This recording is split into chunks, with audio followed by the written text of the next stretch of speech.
is a cheeky boy. He is a cheeky girl. He's going to be a cheeky girl in a minute. Well, hello and welcome to another episode of the Never a Straight Answer podcast, the podcast that aims to cover a wide range of topics from conspiracy theories to popular culture and news.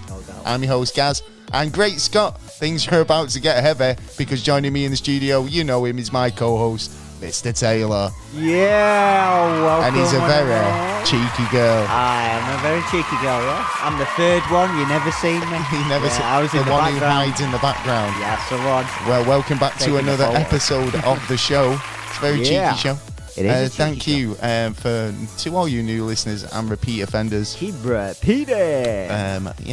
Thank you for joining us. Yeah, we love it. Got a great You episode. should love the show as well. Great episode, Love it, good. past, present, and future. Oh, yes. As today we're Yeah, going to be talking, of course, about time travel. Yes. With the Adam Project just dropping on Netflix, which is a new time travel movie from the Ryan Reynolds and his team. It's got me thinking about time travel. Has it got you thinking about time travel? Yes, it has. Yes, it Well, has. Yeah. about the concept of it, really. Where does the idea of time traveling come from? Oh, yes. We'll be taking a brief history of time traveling, discussing whether we could Pros and essentially cons, pros and cons, and whether we could actually pop back using a wormhole of some description, and actually could it be possible one day? Yeah, or a TARDIS. A TARDIS, maybe. Yes. Oh, An I like object that. that we could use. Like a time machine. Yeah. Well, we'll look at some of the time machines a bit later on, because We there's been will. a few There in has. sci-fi and other, literature. In history, yeah. Yeah. Oh, yeah. So we'll be taking a gander at all this stuff. Loads to do with time travel Tons of today. things. We'll Yes. take a brief history of time Yes. travel. And it isn't that brief. It's not that brief. It's Been quite here a long time. while, Yeah. Well, that's all coming up shortly in the show, plus this week's random world events in the week's news. So it's well worth sticking around for, I'm sure you'll agree. Taylor, Yeah. if you could travel anywhere in time, where would you go and why? Oh, that's it. See, I wouldn't like to go too far back, and the reason on that is because of diseases and stuff like that. Yeah, it was like, And I you don't have no want to get the cure. plague. Yeah, No plague for me, thank you. I don't know, probably the 20s or something. Just have like some, that. no, just carry lemons and stuff for scurvy. Yeah. Or oranges. Yeah. Or yeah. what is it good for scurvy, isn't it, oranges? Yeah. That's what. So you need to carry some of them with you. Brought in the ships. Yeah, Oh yeah, with the well old that was it, beef wasn't and it? stuff as Just well, salt and everything. Loads of salt, yeah. Salt the back out of all your meat. Yeah, hell yeah. Nah. What did you say about You folks, turtles? if you're addicted to salt. Did you hear that about turtles? Did you know, like when they were bringing all the salty meats and Oh, stuff yeah. like back, and they'd all just eat all the turtles. They never actually made Turtle soup Well, they or never anything. got. Yeah, they green did turtles. make turtle soup. It was just the fact that they were so delicious Yeah. that they never actually made it to England. None of them, because they just eat them all before they, Greedy on the gammots. voyage. On the voyage. On the voyage to go and get some more. It's like, back we So go. it's like paying You're just gonna have to someone go to go back. out. It's like we just paid you to go out and get some Yeah, we did, good but turtles, we but lost now them you've on just the way, literally so we're going back for some more. shit. Yeah. We lost them. Yeah, we got pirates on us. Oh, They it's like, wanted it all was our like actually turtles. something I was thinking about the other day. Actually, it was like, do you know when you're a kid and you like, you have like £1 spend, Oh, yeah. and you go and spend it on Bitch. crap, Yeah, and oh, then you yeah. come back and go, Mom, I lost my £1. Yeah, you gotta and use you that go, trick. Every kid's where gotta did use you that. lose it? Yeah. It's like, did you lose it at the news agents or the sweet shop Yeah, it fell by down chance? that crack. It's You like, can't get your yeah, fingers in there. can't Yeah, be. it's lost. It's under there. You can't even see it. Anyway, so yeah, answer my question. Well, a bit. I don't know, something like the 20s or Doing the Charleston. Yeah, you know what I mean? bit of mobster going Yeah, round. You go- know, sell some alcohol. Oh, you got some vodka, see? Yeah. It's Ukrainian vodka. I don't know. I've always thought. I always thought I'd do Jurassic or something. You know, Oh go yeah, all the like way go back. and see some like the big world primordial soup type stuff. But then there's, like I said, the issues of like diseases and that, and plus there was more oxygen there, so Yeah, you don't that know means what's more there. oxygen will be put through your body, which will strain your body in. Well, you kinds of ways that you won't be able to deal with. cocaine leaf Yeah, for that. Yeah. Altitude sickness. yeah, or pop a Viagra. Is that does that work as well? Apparently. Yeah, All apparently, right, yeah. okay. Pop So a Viagra, you'll be all right. You've stood up all don't day do long. both because you'd just be like raving at the Well, top of yeah. a mountain with a boner. Yeah, it'd be a great party. Throw a bit of champagne in there. Yeah, thinking you're in the 20s. So yeah, where would you go? I don't know. I think I said like one. Actually, no, I know where exactly. Do you know where I'll go? what? The 90s. I go back to the 90s. Back to the 90s. Yeah. I think I'd join you. That'd be pretty cool, actually. I think that was one of the best say like periods. 1992. No, year after, because I left school at 93. Well, you're not going back to. Well, I don't want to be going back That's there. a question like for later on, I think. Do you know? Because obviously, you've just asked, you've just kind of expressed something there, saying, well, if I went back in time, I would have only just left school. So it's like you're thinking I'm going to be in the body of my younger self potentially. Yeah. Oh well, maybe that's an avenue we can look at in a bit later on in the show. Yeah. Being in myself. Yeah, I've often wanted to do that. Yeah, something like you to everyone else, from everyone else's perspective, it's like just the younger you, but you're I look in the mirror the body. and I see me. Like a bit like Hot Tub Time Machine 2. That. Anyway, we'll be getting into the time travel topics later. Yeah. Try and say that when you're drunk. I think if I was go anywhere, probably like the 90s or maybe like the 40s.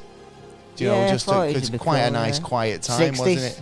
Yeah, go back to the 60s. Swinging 60s. Swinging 60s, yeah. Well, anyway, Brian got on to us this week. Hey, Brian, In relation to last week's episode. Oh, right. And he said, because I think we were talking about jinns and demons stuff, but obviously we were talking about the temple. What was it? Solomon's temple. Solomon's temple. And he was saying like, I think we were saying like he'd got his ring, the ring of power, from a shaman. Yeah. And he said that shamans don't practice black magic or anything like that.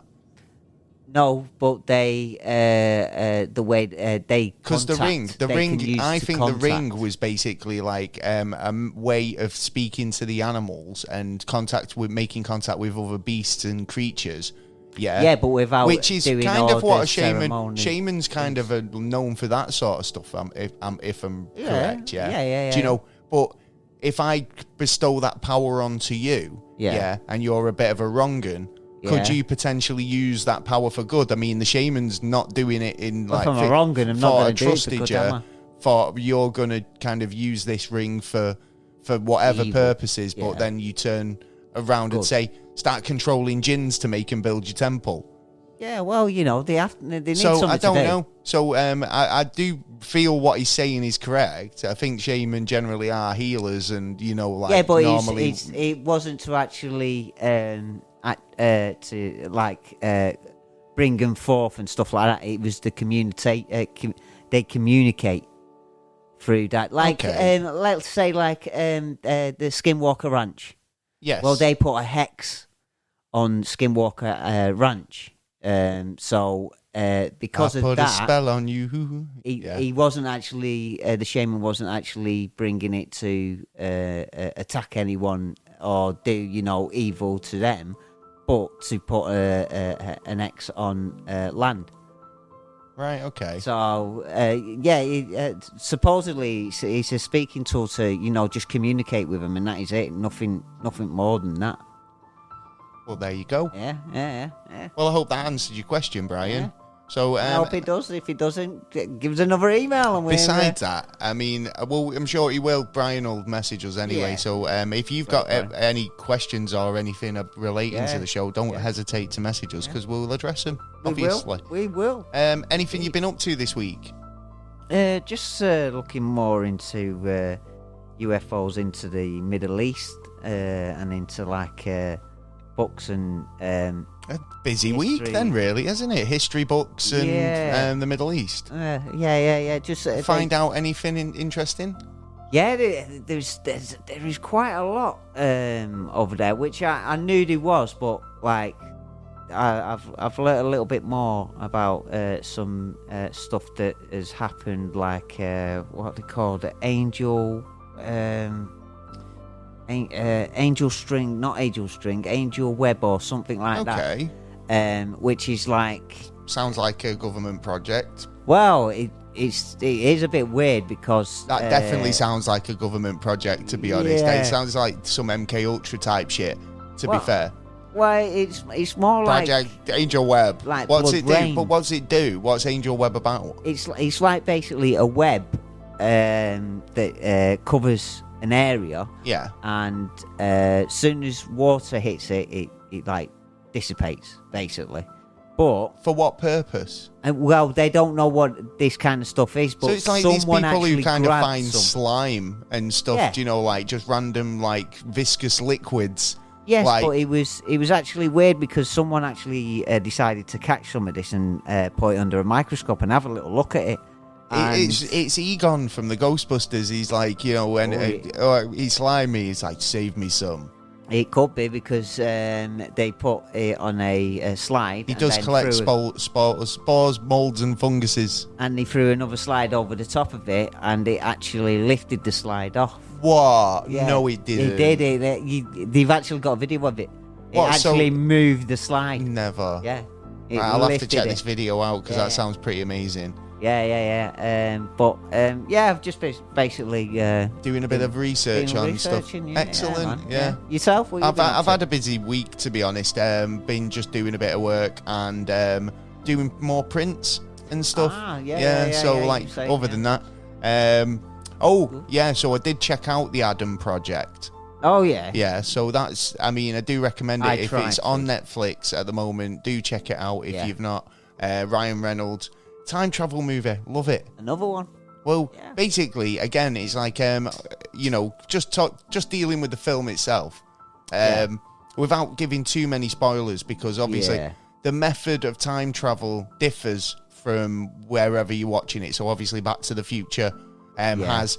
I think they use a couple of different methods throughout the trilogy. To be honest, in terms of linear, you change something in the past, and the future is changed. Yeah, or it could be like an like it affect what you do with the butterfly effect. If you step on a butterfly in the past, it changes stuff drastically for your future.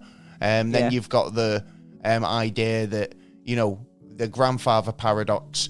If you kill your grandfather in the past, you cease to be, or can you quite happily kill your grandfather in the past and also carry on existing because you've just created an alternate branch timeline? Yeah. So these different methods of dealing with time travel. I think the Adam Project deals more with that linear. If you change something, something's going to change for you personally in the future. Yeah.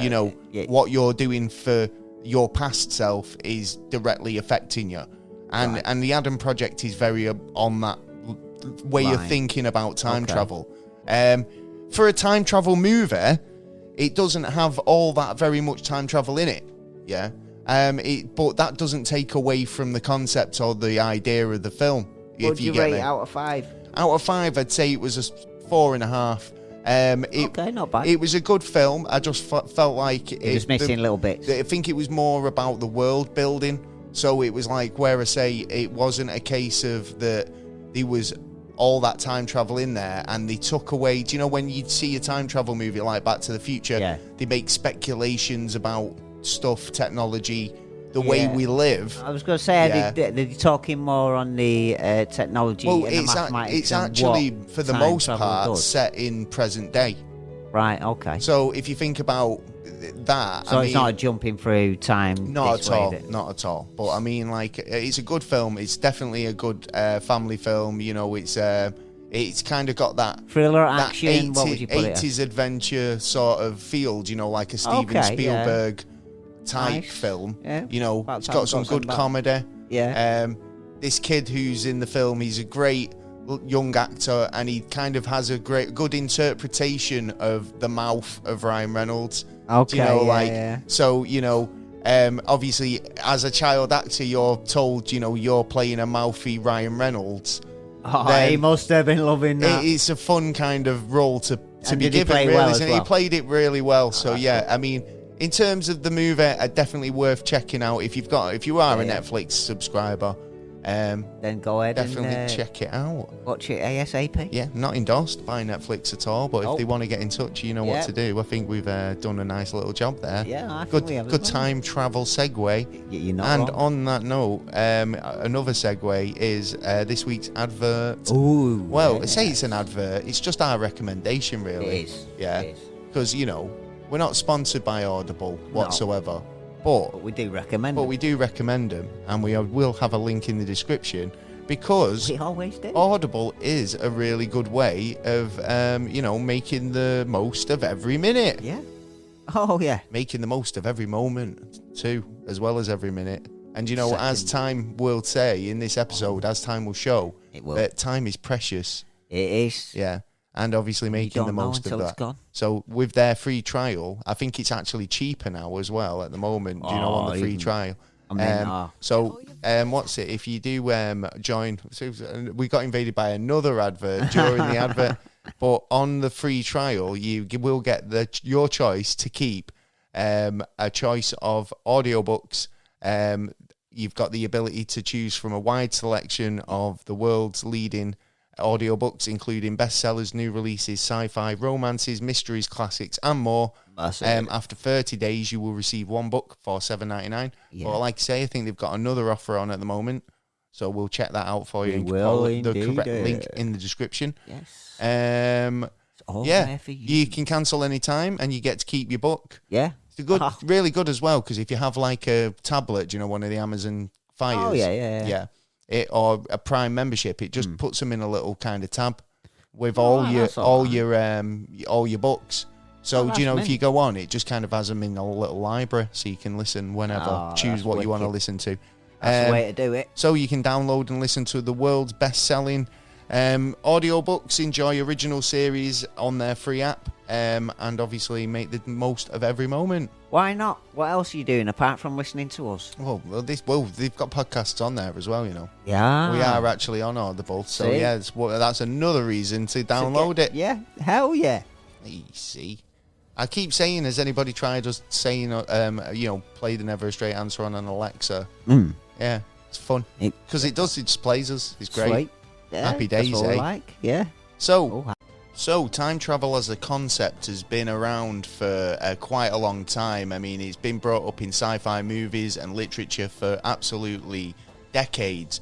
But we've been wondering how far it actually does go back. And so tonight we're going to have a kind of a brief history of time travel. And in terms of kind of looking back on it, what was the earliest encounter of time travel you could find? I thought actually you were gonna say I thought about, but from actually the traveling machine, George Orwell's. So that's the earliest sort of example of time travel you've kind of come across. It's made a change into like science looking into it more. And I'd say that most people would say the same thing. That would be the fundamentally the oldest sort of example. Yeah. Just based on a time machine, and the idea and concept putting it more into the social. Sort of zeitgeist of what making more of an effort into actually looking into solving the problem, instead of like in the past where they found there's something could be there and put their theories forward, and skipping generations, then someone else brings it up again, and then. Apparently, it goes back quite a long time, and there's quite a lot of examples of essentially time travel that crop up in biblical texts, even going back as far as the Greeks. There was a philosopher called Parmenides, who was basically 6th or 8th century BC. And he was basically a believer of time being an illusion. Okay, I can see that. So, does that just mean that it's all kind of just happening now, and there is no past, there is no future, it's just a kind of an illusion, a dream of what's happening right now? Probably irrelevant to you. It's just irrelevant to you if you need that time. So we need more time now than we did in the past, because we didn't really see it the way like we do now. Like we're always like, oh well, we need to be on time for this. This is going to be on at this time. He was known as the founder of metaphysics, and influenced the whole history of like Western philosophy.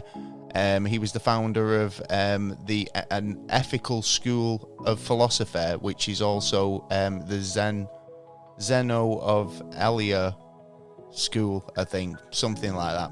So yeah, obviously quite a big name in the field. Yeah. And I mean, like, obviously this was back in like, you know, the early 5th century, like where I think about 475 BC or something daft, yeah, where the people were thinking about time as a concept that could be, you know, just but they had plenty more time. But the thing is, they had time to sit about thinking about it. Yeah, of course they did. But I mean, because if you think about it, what you're doing, you're looking at the outside. The outside, you're looking at like what insects, plants growing, and then no doubt across that would be. I mean, it's like time as a thing. Yeah, is a funny old game because, like, you know, what we consider a day, a week, a year is only relevant to a day, a week, a year here on Earth. Right? Yeah. So what's time doing in the bigger grand scheme of things? I mean, it's like, you know, time in a question of whether we can travel back or forward in time,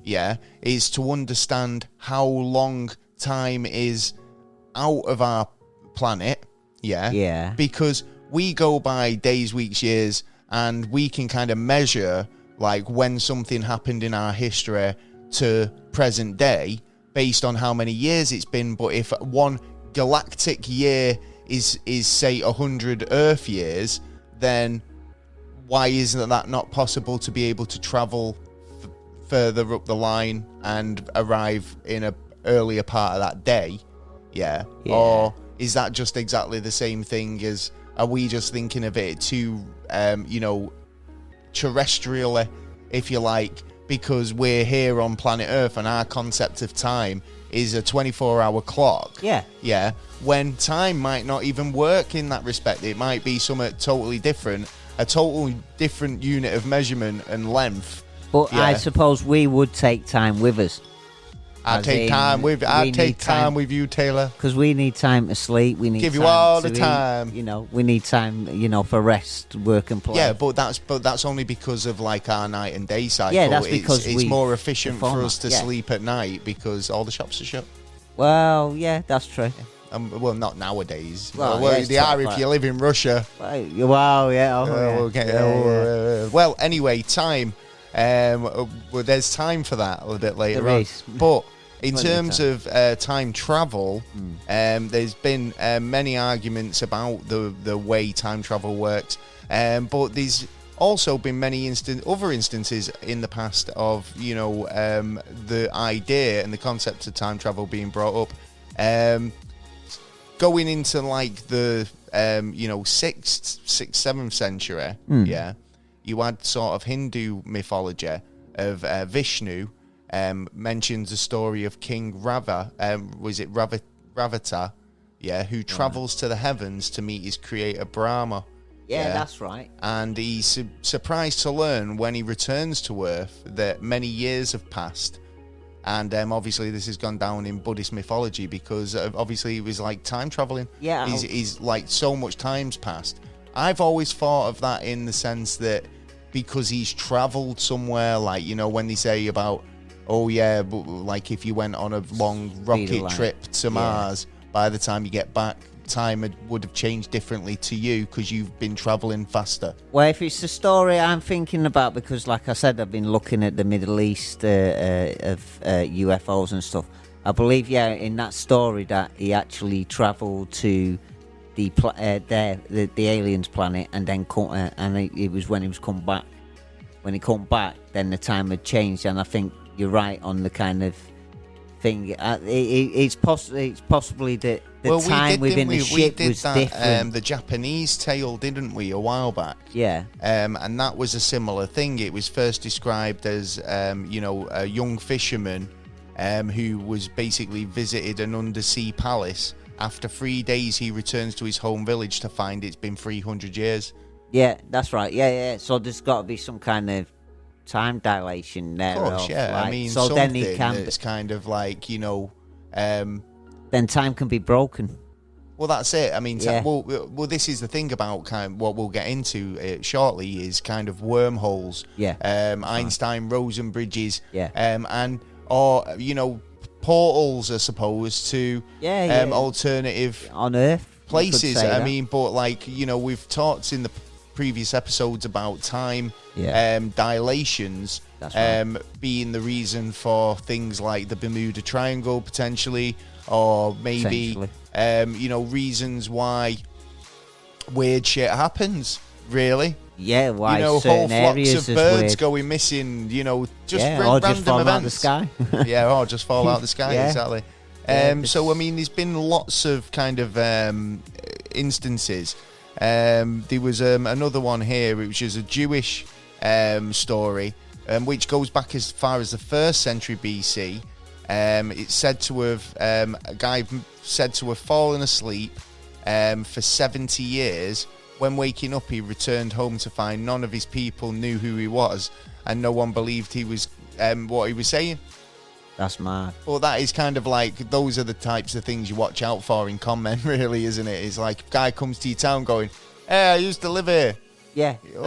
Take me in, ma. Yeah. It's like, I don't know you. That just reminds me of the guy who went, I think it was France, he went to France and went passport control and showed his passport, and he's from a country that doesn't exist. And they started questioning him about it, and he's gone, well, I've just come from there, this is what it's like, blah, blah, this, that, and the other, right? Got him into the office and went like, well, someone's going to come and see you in a minute. Disappeared. Right, okay. And it was like, whoa, mad things. Well, you were talking earlier about like what you thought the earliest time machine was. Because obviously now we're getting into more the science fiction side. Yeah. Bringing it more forward. Well, as we move through history. Yes, which we have just done. I sound like Carl Sagan. As we move through history in our spaceship of the imagination, we journey to distant lands. Anyway, right. So there is a book, I assume, the year 2440, A Dream If I Ever There Was One. Okay. Which was released in 1770. All right. Yeah, so it's a bit old then. It's a bit old. There was also a book dealing with time travel in 1819 called Looking Backwards. I suppose looking at the concept of going back, I suppose, or doing things differently. Well, this is the thing, because you were saying, like, not many people were thinking about that sort of thing, but people reminisce. People think about what they, coulda, woulda, shoulda. And I mean, isn't that a kind of form of, like, acknowledging time in that respect, wishing you could go back? That's thinking about time travel. That's the concept of time travel. Yeah, true, but yeah. Yeah, he got you on that one. No, well, you haven't, because I'm just trying to get the words into my head right, but they're not coming. Well, yeah, you're right. H.G. Wells' Time Machine was released in 1895. Yeah. Which is a great story. I mean, like, the idea that... But this is another thing as well, because it's like, it's great imagination, but it's like there's so many variables with time travel, which I can see. Yeah. And not just the doing it, right? But you've got the idea that if you, and we'll get into this with wormholes as well, because it's a very similar kettle of fish, it is, in my opinion. So when you look at, what was we talking about? Which area? Because I say wormholes, but like, I mean, we could do the wormholes, but either way, what was the other avenue there? Time machines. Yeah. So his time machine is stationary. Yeah, right. You see that time lapse in the movie where it moves through the decaying of his property, and his time machine just stays where it is. It got me thinking. Can nobody perceive his time machine while it's in operation? First question. And second question is, obviously, the town's all dilapidated, or house dilapidates around him. Yeah. It's great visually. Yeah. Yeah, but his time machine's not going anywhere, so he can only move through time, not space, if you like. Yeah. Right? Whereas the Back to the Future DeLorean has wheels, yeah? So it gets go you anywhere. go anywhere you want. As long as you can get there, you can time travel and be in the same place that you set off from, on the timeline. Yeah. But it's like, when he goes to the desert in Back to the Future 3, and he's like, oh, well, if I drive towards that sign, I'm going to hit all them Indians. And he's like, you're thinking 2-dimensionally or whatever, 4-dimensionally. You're not thinking 4-dimensionally. He drives at the sign. He's just going to arrive at a point in time when the sign's not even there. Yeah. It's the same surroundings, just at a different point in time. And that's what the time machine in H.G. Wells does, but it's just not got wheels. So it's a bit kind of like, well, you can only visit where you are in different points in time. It's not very practical. And I see a massive problem there as well. Why? Go on. Because, okay, so this is a time machine, and it can move through time, but it cannot move, right? Mm-hmm. So what happens within that space-time? As what happens outside? Well, the people's perception of what's going on can with they you. actually move That's in what there? I'm saying. Could there be kind of ghost kind of Well, thing they could. there as He could phasing? be perceived as a ghostly sort of apparition, I suppose. Yeah, in that instance. Yeah, just see the man sitting down. What's he sat down over there for? Who's that? This guy's been sat here for looking at 70 me. years, Yeah. just staring at me. It's like, come on, get your time machine out. Can't be bothered paying. You're going to pay charges because he never for really storage. He never really answered the question of inside. Well, and this the is the thing, outside because it's kind of like you hope that if you activate a time machine, it's instant. You don't have to sit around in high speed waiting for that. But but the machine should have been still well, there. Fry in Futurama gets in he's in a cryogenics pod, so time's still operating just as normal around him. But you still get that same time lapse of everything being destroyed and rebuilt around him from the time machine. But they're some totally kind of different. Do you know what I mean? They're totally different. He's not being cryogenically frozen while time's going on around him, and then he wakes up in the future. But that machine does something specifically that alters time. Yeah, but it doesn't move. So there has to be some kind of phase that, if no one bumps into it. Because if you walked in there and gone, right, so the man sat in there and the machine is still there, you're going to go like, well, you know what? This building's about to get knocked down or whatever. I'm going to move it. I'm going to try and do this. And you can't move it because if you move it... Well, it must be in some sort of phase. I mean, like when you look at Doctor Who, obviously he's got a clunky phone box. She... Doctor Who, has got a phone box. It's pretty bulky, Please. And it operates within a wormhole sort of sense, because the ship's able to travel through the time stream, So when you see Doctor Who's TARDIS flying through that wormy intro credit thing, that's it in the time stream. But that's like a car and it's almost used. Well, no, it's just being able to transport itself through a wormhole. Basically, it's able. Those wormholes exist. Yeah. And it's able to navigate through them. Yeah. That's what the TARDIS is able to do. Whereas like you've just said about H.G. Wells' time machine, if that's not phasing or doing something where it's unobservable to normal people, outside of the time traveling experiment, that's right.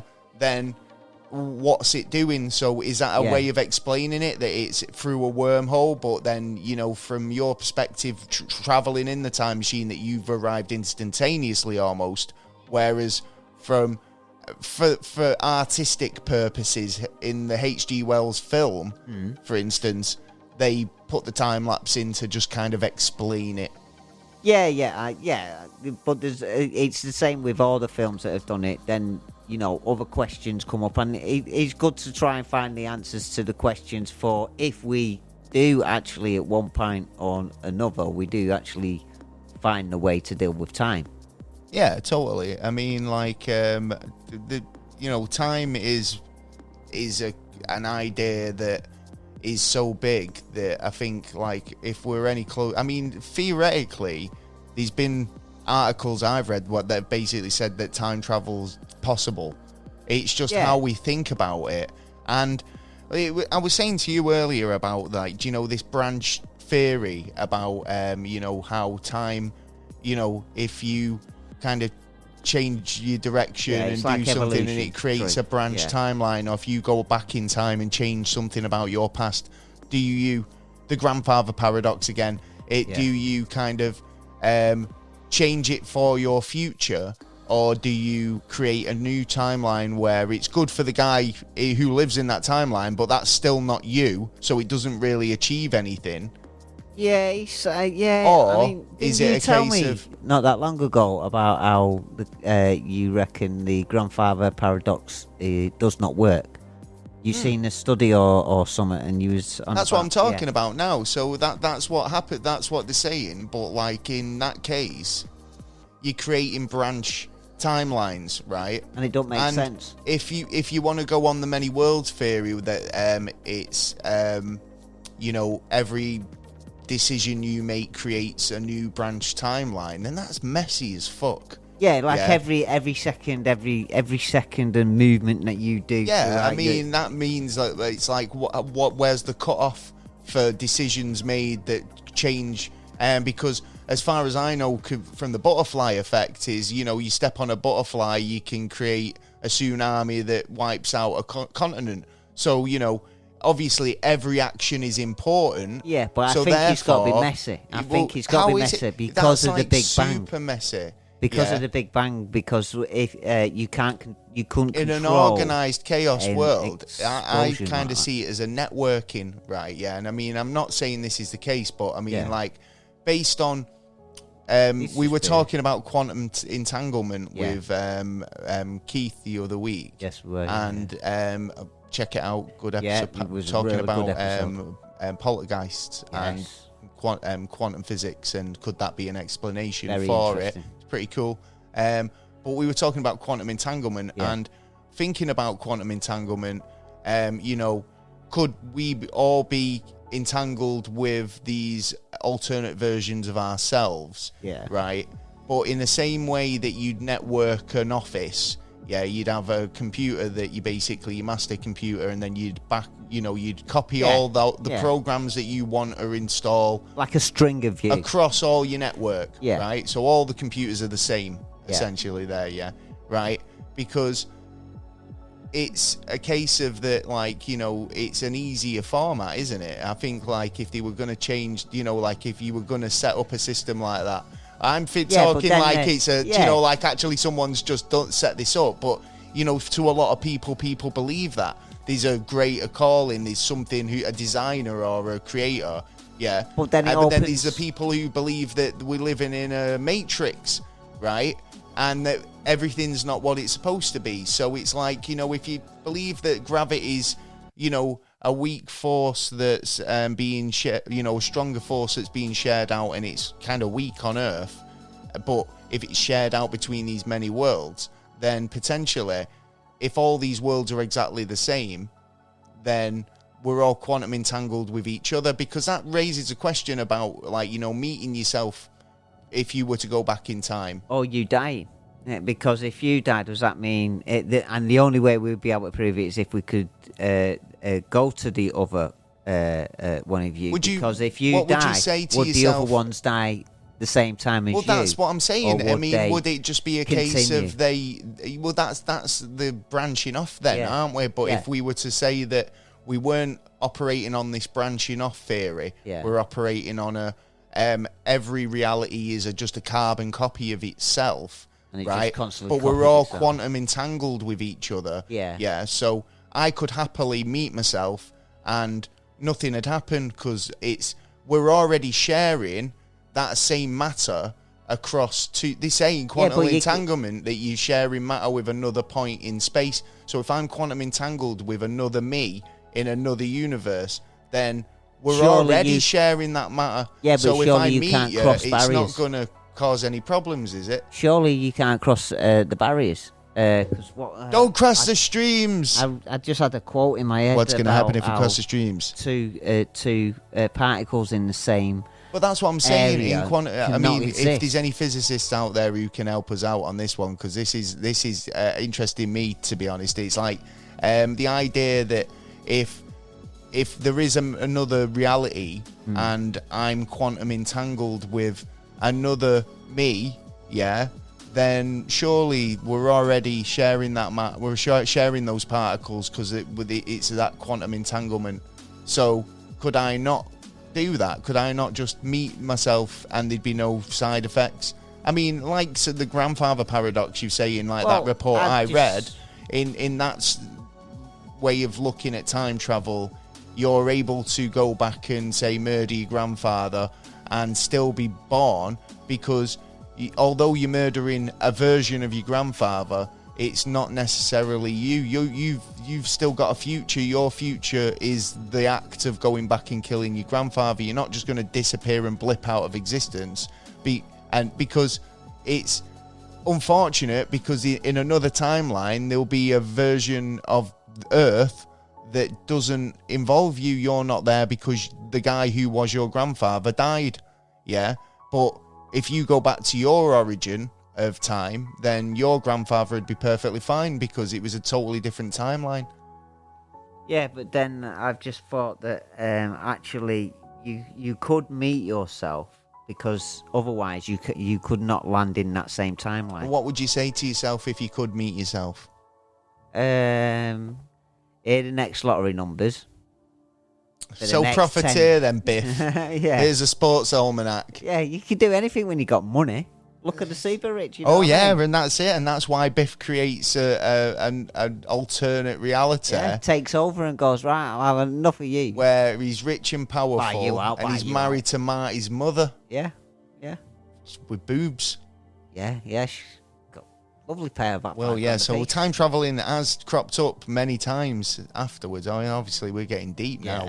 Our brains are going, but many times in movies, time machines have kind of been good and bad. Good and bad. I mean, like in style, what's your favourite time machine? What's the? Well, you. I don't think anyone can beat it. It's got to be Terminator, isn't it?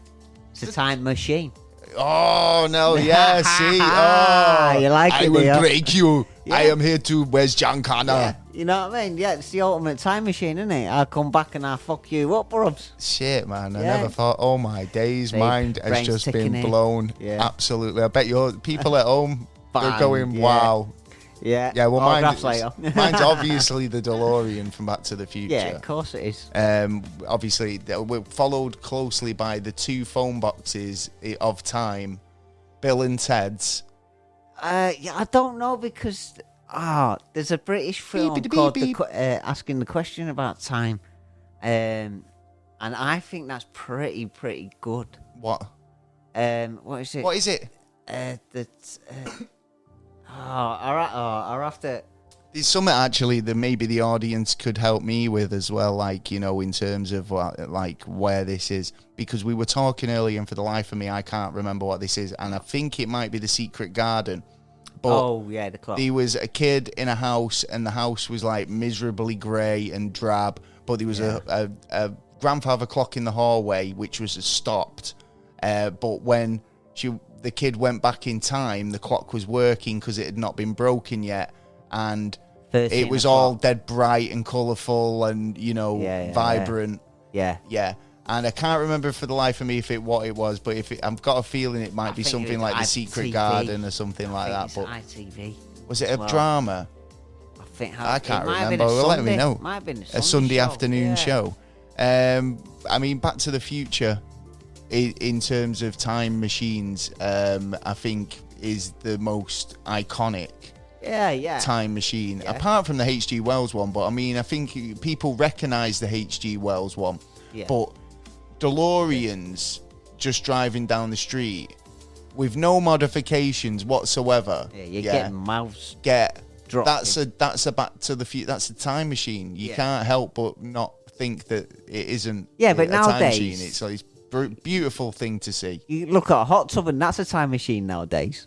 Well, that is actually a really good sort of like, way of looking at it. I mean, in terms of what could be a time machine. Yeah, I've seen one where it's a mirror. Do you know Zemeckis was actually they were thinking about making a time machine a fridge. A fridge? At one point, yeah. They were going to basically get into a fridge and that would transport them into time. Also, Ford, the car maker, got in touch with them asking if the car, once they decided it was going to be a car, they decided they needed to find a car for the time machine to be. Ford got in touch and said, we want to offer up the Mustang. And they said, nice car, but look, the Doc would not be driving a Mustang. And it's all about the character and what the character would be driving. And, the DeLorean just fit perfectly. So, I mean, in my opinion, it's made itself iconic just because of Back to the Future. Yeah. But, if you look into the story of the DeLorean, it's actually got quite a interesting history it's got a very as well. Good history. I do recommend it. Yeah, definitely have a look at that. So, any time travel movies that you've seen or time travel things, books? Questions. Time Traveler's Wife. Time Traveler's Wife. That was a book, wasn't it? They made a movie of it, I think. Did they? Yeah. What was the other one? You've got Mail. No, that's not. What is it? Which one? The one with the time traveling mailbox. It's a kind of a chick flick. Is it? No, I don't know. It might be You Got Mail. I haven't seen it. No, I don't think You've Got Mail's like some kind of like, isn't that an email notebook thing? or something? I don't know. I can't remember, but it's like basically these people kind of have a relationship, but they're both living in the house in different times, like time zones. Okay. But obviously they put a letter in the post box. Yeah. And it's like a little portal. So going into that, obviously we could say that was a wormhole, essentially. Yeah, true. But you just made me think of a film that I cannot remember for the life of me what it's called though. But it was about someone taking photos from across the road. Yes. And the time difference was mad. I mean, there's a few kind of like concepts of like communication across time. I think that does definitely falls into it, especially with the. That's a good. Was a film where they were kind of using a radio that the father had? With the young child on the other side. Yeah, that's right. And she grows up, and they still like communicating like for a time, but it works out that there's a big mystery about how her father died or. Something like that. But what I'm getting at is, communication across time. I mean, time travel doesn't necessarily have to be, pushing the whole human body into a dangerous position where it could be like fucking zapped into matter. True, but then, like, if you can communicate across time, I mean, what would be the ultimate reason to go back in time? To transmit information, to give you information, a heads up. Exactly. Try and a warning, maybe. Yeah, right. Yeah. So if you can communicate across time, isn't that just as good as time travel itself?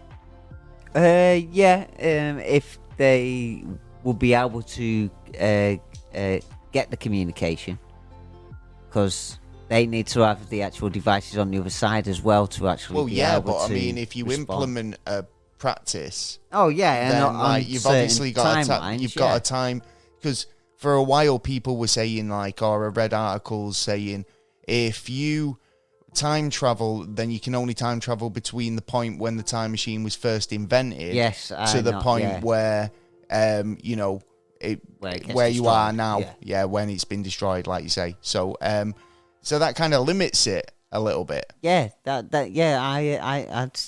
I'd seen a paper on this years ago where it was saying that like they could crack it, but the only problem is that you could only do it from when you actually done it.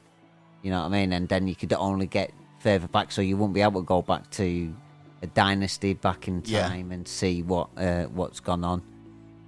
But then again, you couldn't even move forward in that instant either. I mean, well, do you know what? I mean, there's so many fucking ways of looking at it.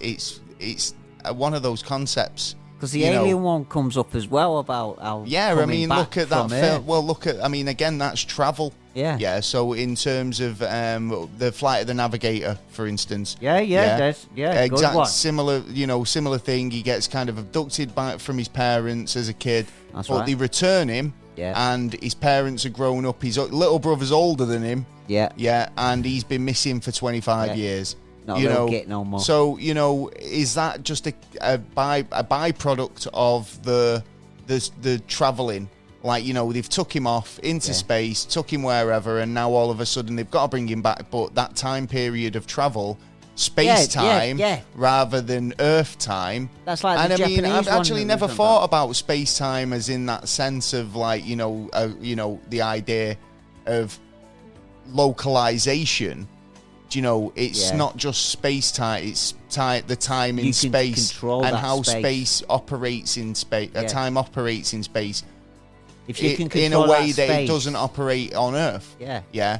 And our working maths on time here on Earth is just based on our rotation, basically. So stuff that only happens on this planet, the time on Mars is going to be totally different to what it's going to be on Earth. That's true. In a lot of ways, because their days will be totally different and totally different length to a working day on Earth, for instance. Then we've got a chance as well to break the time I barrier. will break you.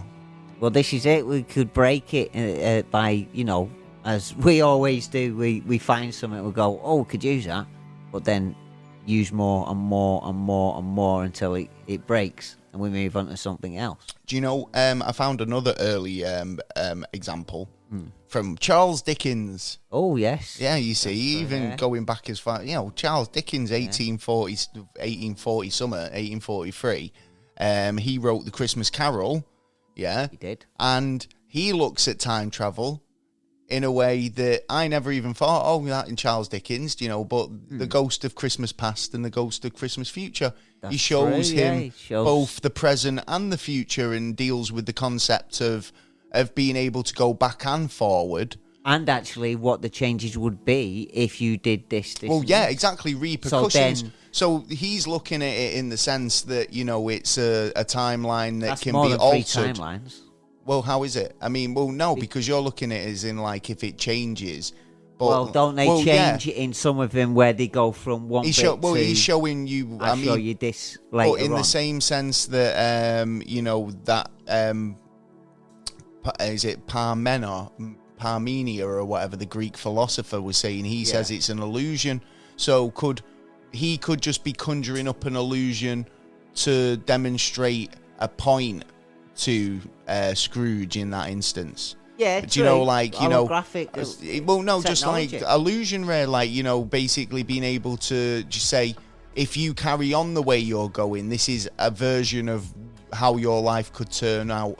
But it was a strong enough illusion, or acid trip or whatever. Well, yeah, you know what I mean. That definitely he was able to manipulate him into thinking that what he was seeing was legit, his future. Do you know what I mean? Yeah, and it'd have to feel and smell, and it'd have to. Well, he shows him the what is it, doesn't he? What is it, Mr. Fezziwig's dancing and all the rest of it? A party at the, with his Christmas past. Another thing. And it was like, I'm here. It was like, but he's drawing on his old memories on the past. Yeah. Whereas in the future, all he has to say is, well, look, if you carry on behaving the way you're behaving, you're going to end up dead. Yeah, and that is enough to make him go, shit, I'm going to change my ways. But when he went into his past, if he was time travelling, then he'd have to have gone to 3 different areas, because he was showing this is the way it would be in this instance. This is what it was going to be, and this is what it is now. So I'd say there would have to be in each one at least another couple of timelines. So you mean like, but that's what I'm saying. Like if there was, if you were operating on the branch timeline theory, then that would work. Then that would be the case, yeah. But what he's saying there, or in terms of the opposite version of events, you could look at it as in the flowing forward version of time, where he's saying, if you don't change your ways now, this is what's going to happen in the future. Yeah. Not, and he's showing you the current plan for his future, because he's still a like horrible boss, really horrible to the poor. Never gives them a lump of coal. Snide, saves all of his pennies. Tight-fisted. And at that point, that is his future. And if he doesn't change now, this is what the ghost's saying it to him. He's saying, if you don't change your ways now, then this is what's going to happen to you. This is definitely your future. Whereas there is an alternate future for you, because time's not written going forward. It's what you make of it now, right? So if you go out and embrace life and give and be a pillar of community and, use your wealth for good rather than just fucking greed and just nothing, basically, then this is what's going to happen to you. But if you start kind of behaving in a better way, then there could be an alternate future for you. Could have a smile on your face. That's not to say that in an alternate version, that Scrooge, misery Scrooge, doesn't still play out somewhere. But I think what Dickens is looking at is that sort of linear version of time. So he's shown him his past, and he agrees because he lived it already. He knows what happened, Scrooge, at that point. He's showing him a happier time in his life. Whereas when he gets to his Ghost of Future, he's showing him an idea that this is what could happen to you if you carry on, I think. So that's one that I think that's the most common and, most understood version of time travel. The Back to the Future, you can change the future if you change the past. Back to the Future is an interesting one, actually, because, although they had a big problem with changing what happened with Biff, and, Biff was kind of like, took it too far, maybe, a bit of a dick about it. But, nobody had any qualms about, Marty changing his family. His family was a totally different kettle of fish by the time but he wasn't doing anything to hurt the community. His dad was like a award-winning author instead of some greasy peanut brittle-eating guy. His brother was working as a fast food burger flipper, and now he's like corporate as anything. His mum's like looking healthy.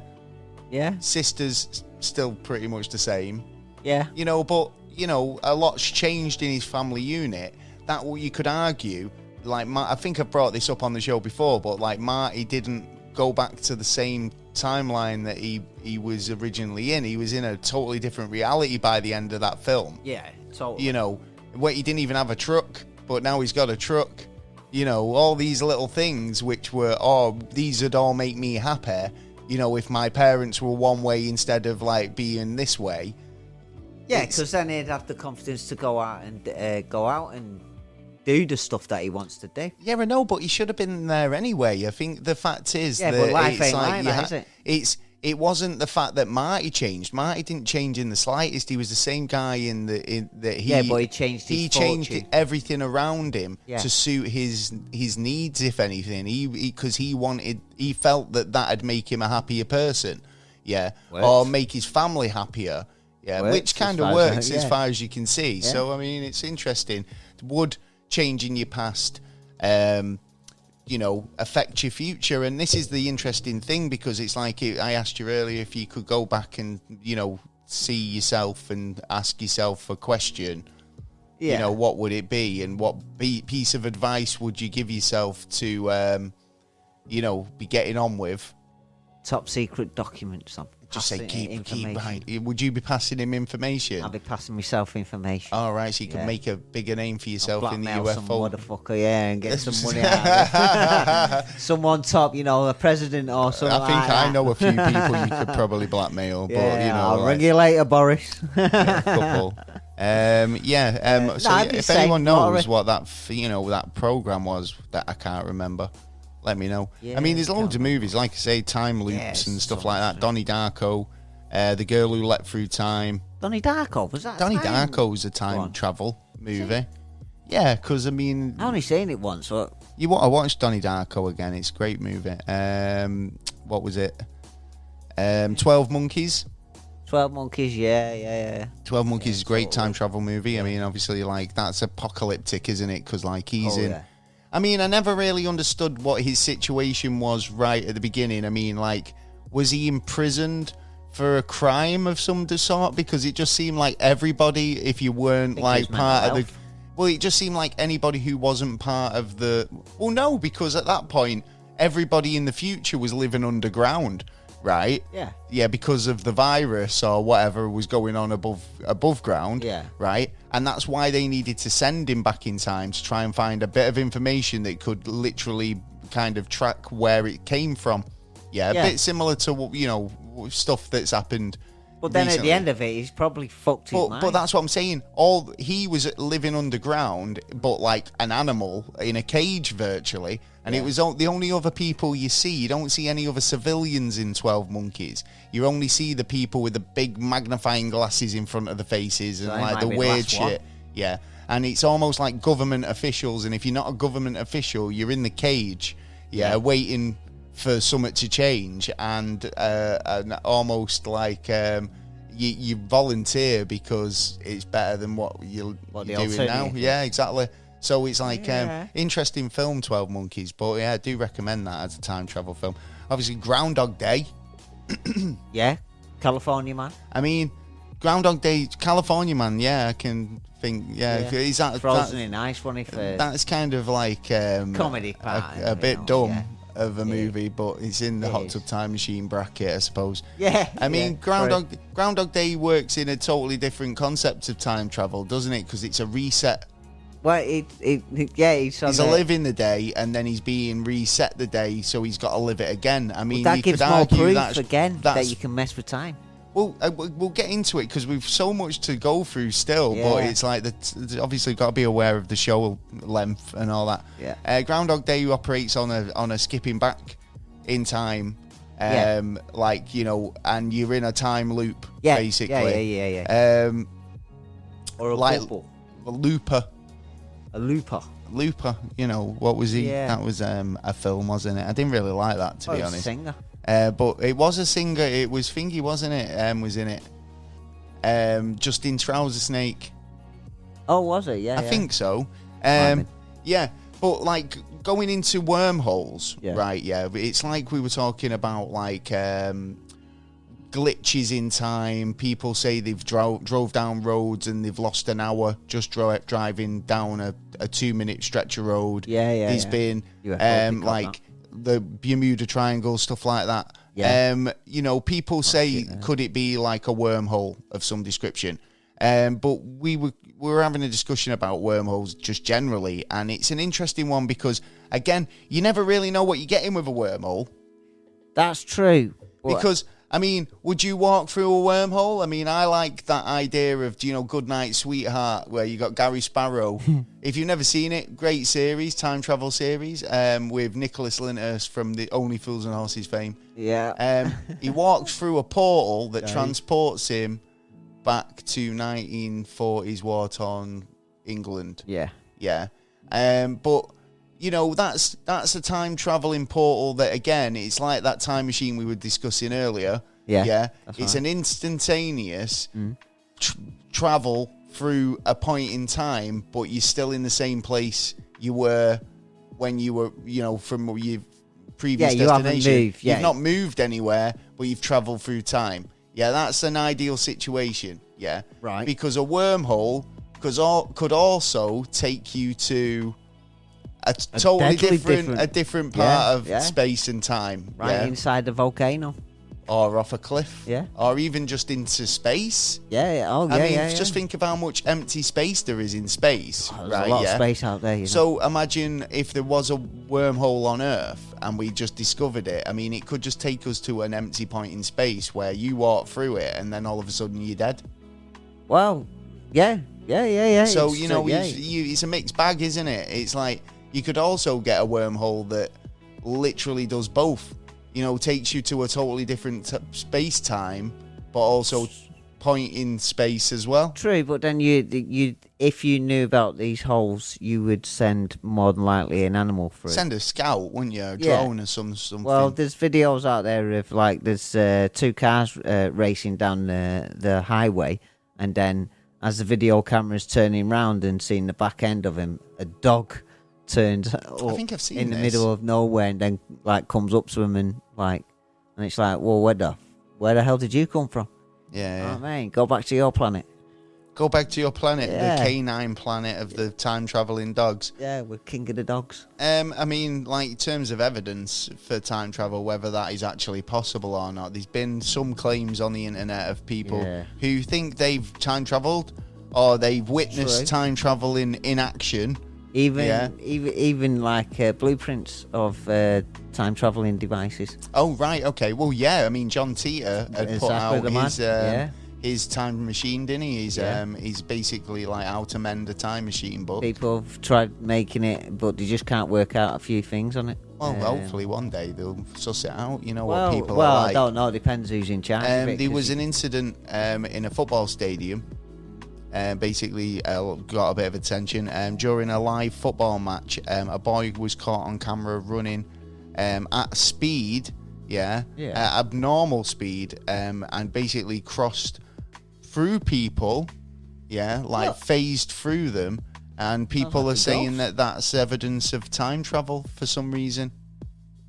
I would have said it's more paranormal. Yeah. I think this next story is way more up there with actually believable. This is we've talked about this guy before, right? So it's Hakan Norgvest is a guy from obviously Hungary or Norway or somewhere like that based on the name. Norwegian. He crawled through a tunnel.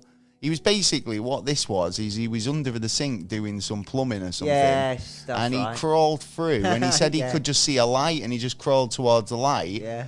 You don't crawl towards the light. Right, It's that's just giving up. Yeah. So he crawled through the light, and he basically felt himself in a tunnel. And when he came out of the tunnel, waiting there was his 70-year-old self. Yeah. It's like Lion Witch in the Wardrobe. Well, weird though, isn't it? I mean, during the incident, he just happened to have his mobile phone with him, and he filmed the incident, and that's available on YouTube. It's called "I Have Met Myself in the Future." Didn't he take a photo as well? He videoed it. He basically filmed himself with himself, he says, and he even shows off his matching tattoos to the camera. Did he give him any good advice? Well, we don't know. They must have had a chat. But, I mean, it's how do you get back? Well, the way just go through the hole. Suppose, yeah. I mean, there's a couple of these of people. I think you've got if you're going to walk into someone else, you're going to walk into another timeline. I think at one point or another, you've got to be brought back. Got to be brought back to put things right. Through time, you know what I mean? Like Sam Beckett. Yeah, you know what I mean? It's quantum leaping. There's an issue putting here. Things right that once went wrong. Yeah, and I also thinking as well, timelines. We've got timelines in this world. Well, this is what a timeline is, like what you were talking about, where they don't connect, and they just branch off, and that's what I was saying. It's a messy system. I mean, and if you think if that's you and everybody else, then that's a lot of intersections around the globes. Then again, that's how chance meetings happen because of things like, there'll be points in time that are fixed that need to be, need to happen. So is it a case of? Says it already happened. Well, that's what I'm saying. Even though that's messy, does eventually what needs to happen happens regardless of where you are. It just gets there in the end. Yeah. You know, so it's interesting. These true. two incidents here of, potential time travelers. Incident one happened in 1938 of a young woman walking out of a factory workplace holding something that looks like a cell phone. It was filmed in Massachusetts, USA. No explanation's been found. You said you've seen something on this, and she said it was a phone. Yeah, basically someone traced and found out the name of the woman who was holding it and contacted her, and she turned around and said it was they were trying to make a cellular phone, basically. And it was like, okay, but then I've been on the wireless, see? You've got to think that it's possible that they tried to make something back then. They just didn't have the capability to go as far as when the end of the 90s would come. You know what I mean? So this was like 1928 or something. Do you know what I mean? It's like these are way before we even Well, look at the plane. Look at where planes come from. True that, actually. I mean, helicopters. Yeah. Leonardo DiCaprio's personal diaries. Yeah, I mean, a lot of... If you get past all the sketches of Rose posing nude, then you get to some really good helicopters and stuff. There was an incident on the set of a Charlie Chaplin film. Yeah. And basically a similar thing. It's a picture of a zebra. With a woman walking behind it, who looks like she's on a mobile phone. Yeah. I just think that she looks like an elderly woman. I think she's really got bad earache, or she's hearing got aid. Hearing aid. Yeah, they used to have them trumpets, didn't they? Oh, what's that, Sonny? What are you saying there, boy? What's that, Sonny? Yeah. I said, fuck off. Yeah, she's like fucking blowing in it. Like, cavalry call. Again, that's on YouTube if you want to check it out. Charlie Chaplin's Time Traveler. Mike Tyson fight. Yeah. There was a supposed time traveler at the fight in 1995 during the Mike Tyson fight. There was believed to be a man in the crowd filming it with what looks like a camera phone. It does, but it looks like actually one of the What's this in 1995? One of the first digital cameras. People were still, what was we using back then in 1995? Brick phones. You see the actual footage that you would have got off a phone in 1995 would have been like really not watchable. Yeah. It'd be like, who's that? It's like, that's Mike Tyson? Yeah, no, it's not. It is. I got him in 1 megabyte, man. Look at all this. I got worth of Tyson. Yeah. Yeah. I got another 2 megabytes left. I'm rich. Mate, I'm going to sell this to the papers. So, so there you go. Yeah, there's one in Liverpool, actually, 2016, I think the last event happened.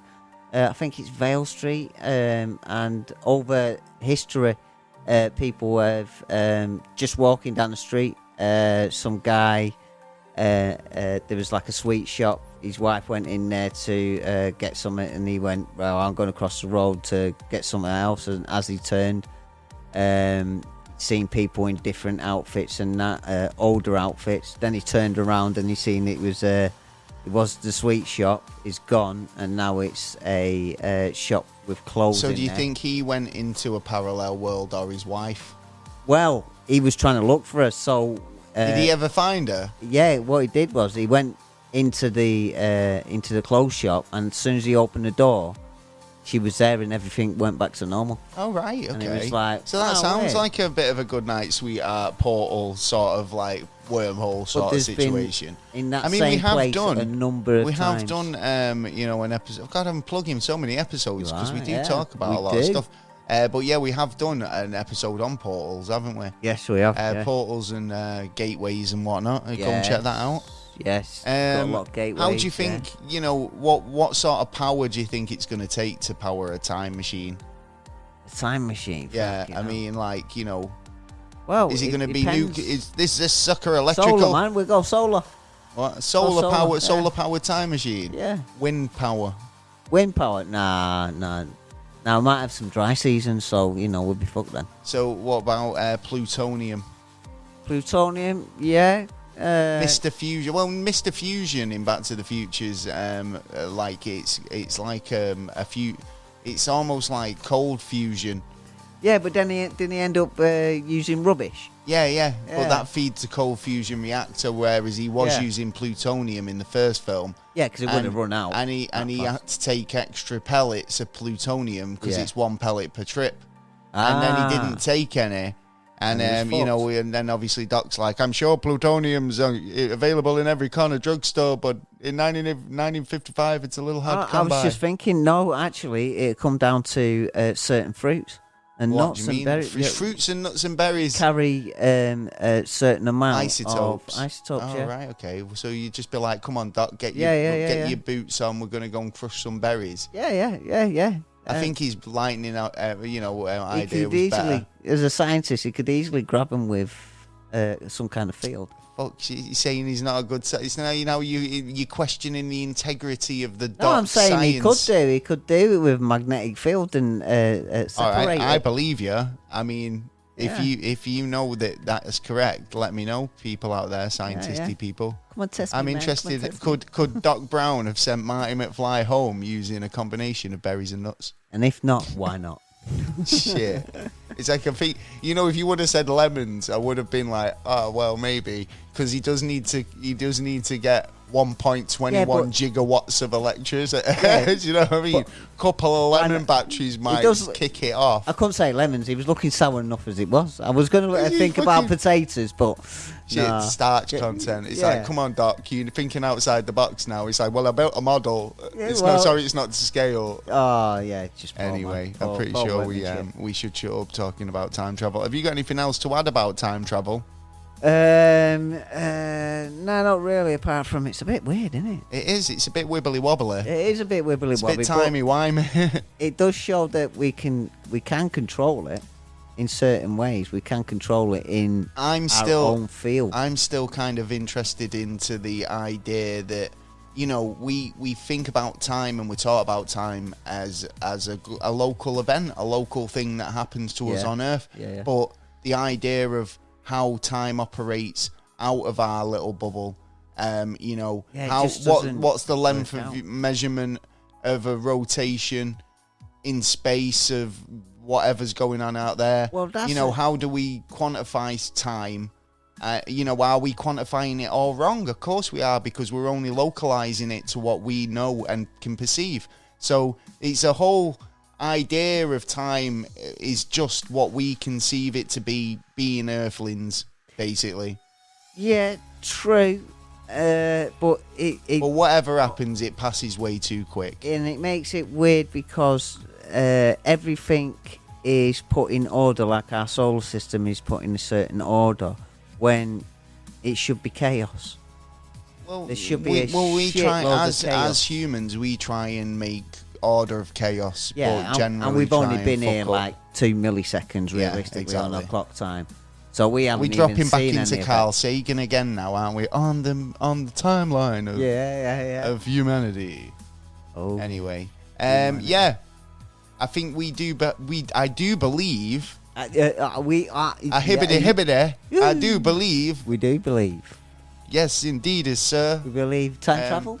Well, time travel, yes, I totally believe in time travel. All right, then make yourself appear over there in 5, 4, 3, 2, 1. Because because everybody does that and then does exactly what you've just done, right? Because you're under the misguided. They're not turning up tonight. The misguided fucking apprehension that I'm going to have access to a time machine at some point in my life, just because time machine might be available. But not to the likes of me. Yeah. Do you know what I mean? Yeah. Commercial flights to your past from Jeff Bezos. Which makes it even more Richard dangerous. Branson. Because you're giving it, because you're letting those who shouldn't have it. Do you think Amazon are working on an Amazon time machine?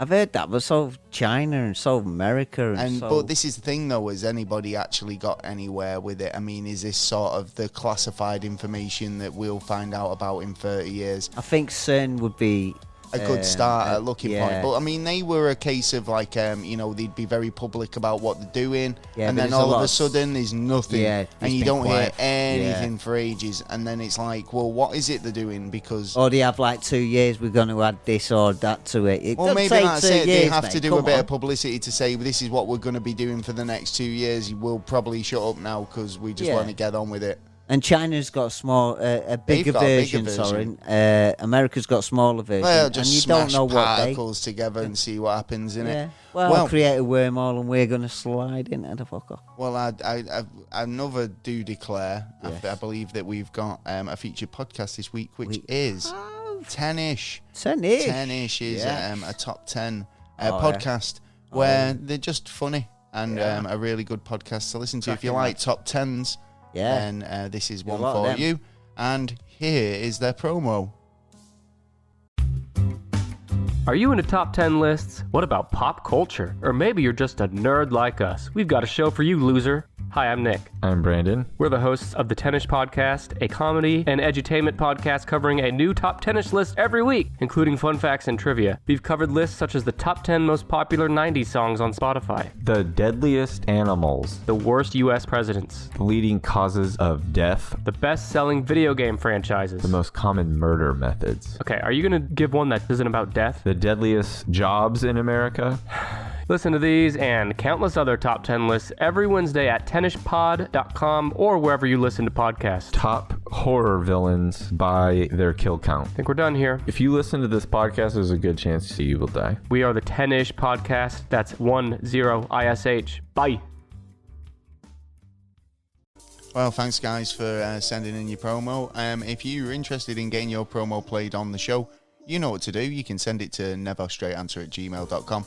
And we'll be sure to give you some props. Oh, yeah. I love the guys over at 10ish. They do some really good top 10s. If you're down with that, get over and subscribe to the boys. Right, where we're up to, I think we've got some news to do, haven't we? I think we have. Without further ado, here we go. It's the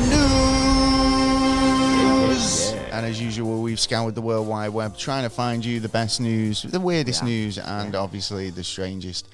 From around the globe, and we've spent a good 20 minutes doing it. Oh, yeah. So you can almost agree it's going to be top notch. Yeah. So as always. I'm going to kick off the show, or kick off the news with, you know me, I love a good, treasure find. You do, yeah. Yeah, and we were talking last week about a boat that kind of just must have got dislodged or something and just washed up on the shore, a shipwreck. That's right.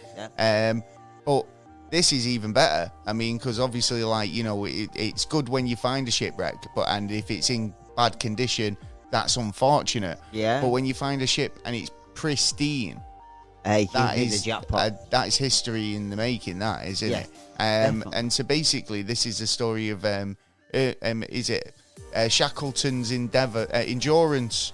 Basically, the boat that was sent in the Shackleton to the Antarctic, to do some scientific exploratory mission, I suppose. So. Yeah. The boat was lost, and a team have gone out there after more than a century of being lost. They found it, which is the Polar Explorer Sir Ernest Shackleton's ship has been discovered 2 miles down underneath the Antarctic ice. But they couldn't believe their eyes. Now, the images of the Endurance are absolutely breathtaking. The ship itself had to battle through Arctic glaciers and, what took out the Titanic. Yeah. Icebergs. Yeah. Little scratch of one of them on there. It obviously couldn't handle it. The Endurance sank. But obviously now they've been able to get to it. It's beautiful. It's like the ship's wheel is just still perfectly intact. It's on the ship. It just looks. I think it's to do with the cold water. I think it's to do with the cold water as well. It's the fresh cold water. Yeah. It's preserved it in somehow. Yeah. There's no algae as much. No other animals living on it. No corals. So in that respect, it's done it a lot of favours. Yeah. I wonder if there's any treasure on there. Is it Shackleton's HMS Endurance, the greatest wreck find since the Titanic? Yep. and it took a while to find the Titanic. But this is the thing, though. These guys just went, we're going over, we're going to see if we can find it. And then 2 days later went, we found it. So it's like, oh, right, all right, nice one. They knew where it was. Chips, they knew they had some research. Yeah, they had some good calculations there, yeah, definitely. But another mysterious discovery has been found. Basically, Japanese scientists started to investigate a mysterious mermaid mummy. Mermaid mummy? Yep. So basically, it's been worshipped in a temple for years. Yeah. But now a team of researchers from Kurosaki University of Science and Arts are conducting scientific analysis on the mummified remains to see what it actually is. People believe the mummy mermaid is exactly that, a mermaid. Yeah, but then, then it proves that mermaids exist. Well, that's exactly. And then we will keep an eye on that to see what the findings are. Anything you've seen in the news this week? A new bill that's taking our freedom rights taking my freedoms. Away. Yeah, Which one's this one? What rights are they taking away now? Police and criminal bill, which you can get up to 10 years and an unlimited fine. Right. For the officer basically has the right to take you away, even if you link arms with someone else. What, if you protest? For protesting.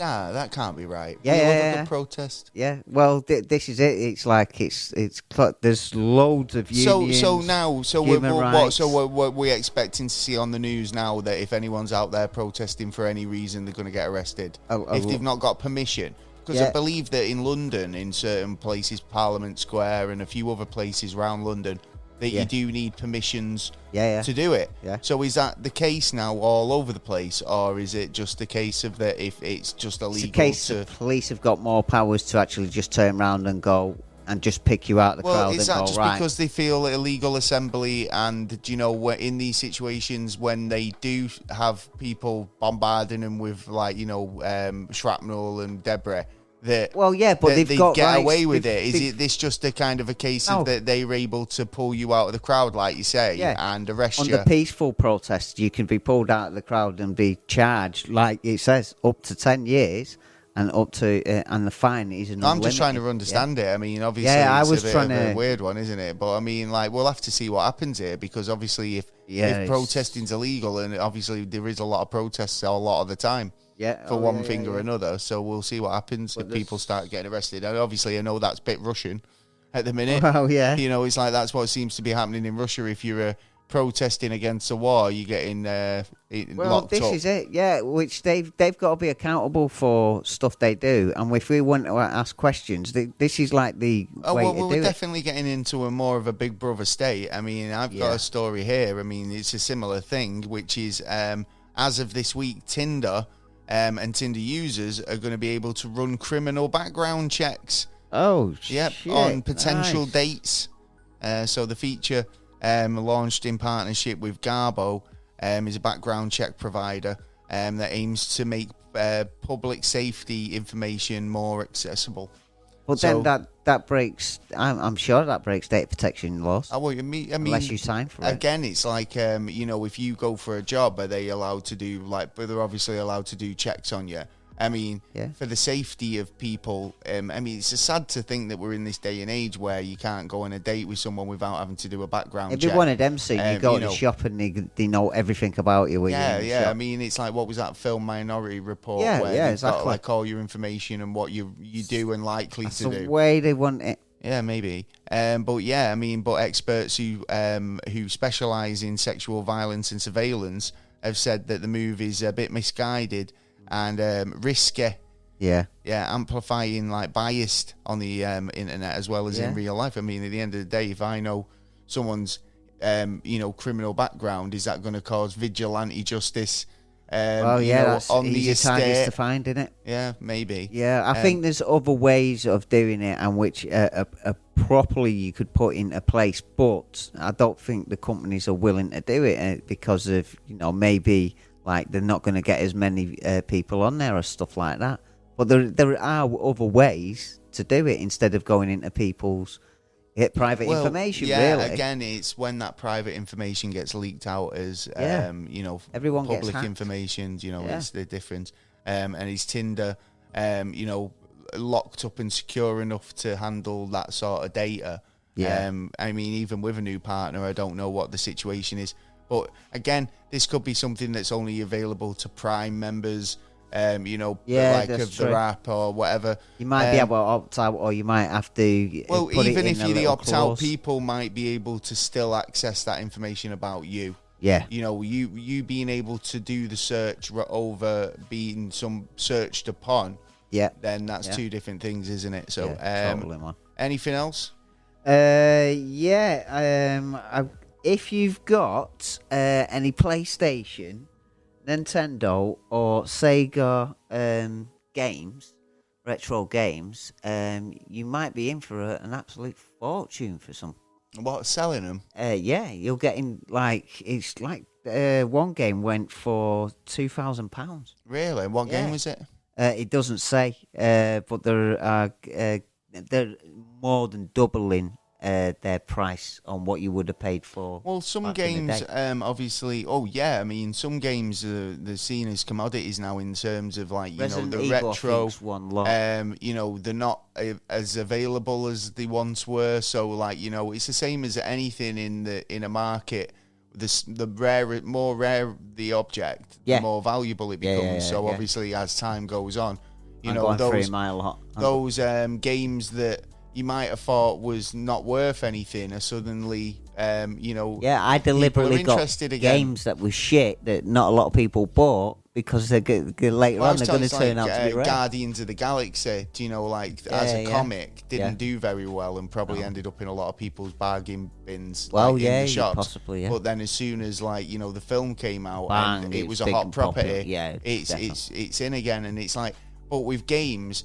Again, I think it's the scarcity or the rarity of it, at the moment. But and I think, dollar. but some games do go for quite a lot of money. I think, as well, in a collector's market, it's like I always find, it's as much as you're willing to pay for it in terms of collectible. One man's rubbish is another man's riches. Yeah, but talking about retro gaming or retro games, this story caught my eye this week. Lego, obviously, is a retro game, and I think it's probably one of the best-selling games ever. In fact, best-selling toy ever. One of. Well, this is a story about a dangerous driver who was pulled over to find he had a Legoland driving license.